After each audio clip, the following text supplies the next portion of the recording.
Topic start చేసే ముందు దేవుళ్ళు లాంటి ఆడియన్స్ కు మా హృదయపూర్వక నమస్కారాలు. మా ఛానల్ను సబ్స్క్రైబ్ చేసుకుని ఆదరిస్తారని మనస్ఫూర్తిగా కోరుకుంటున్నాం. 2 సంవత్సరాలు 11 నెలలు 18 రోజులు చర్చలు, వాదనలు, పరిశీలనలు, కొన్ని వేల సవరణలు, ఇవన్నీ చివరికి ఒకే దారిని సూచించాయి.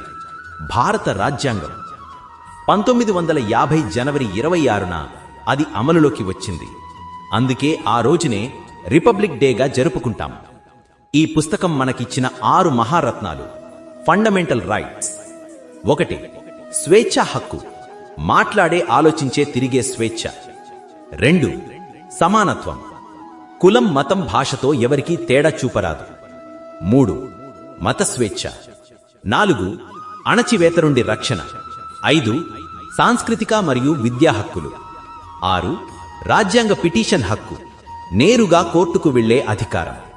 ఈ హక్కులు ఒక మనిషికి జీవించే గౌరవం ఇస్తాయి. రాజ్యాంగం మన ప్రభుత్వాన్ని నడిపే జీపీఎస్ లాంటిది. 1. పార్లమెంట్, ప్రజలు ఎన్నికలు చేస్తారు. 2. ప్రధానమంత్రి మరియు ప్రభుత్వం దేశాన్ని నడుపుతారు. 3. సుప్రీం కోర్ట్ న్యాయం కాపాడుతుంది. 4. కేంద్ర రాష్ట్రాల అధికారం, ఫెడరల్ స్ట్రక్చర్. 5.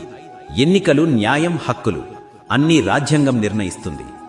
ఇది లేకపోతే దేశం ఎవరి చేతిలో పడిపోయేదే.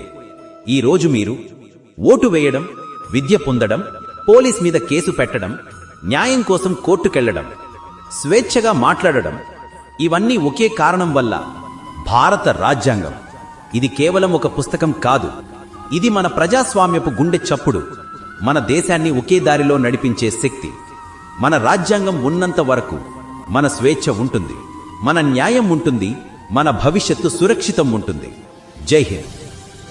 వీడియో నచ్చితే లైక్ చేయండి, మీ ఫ్రెండ్స్తో షేర్ చేయండి. ఇంకా ఇలాంటి మంచి వీడియోల కోసం మా ఛానల్ని సబ్స్క్రైబ్ అవ్వండి.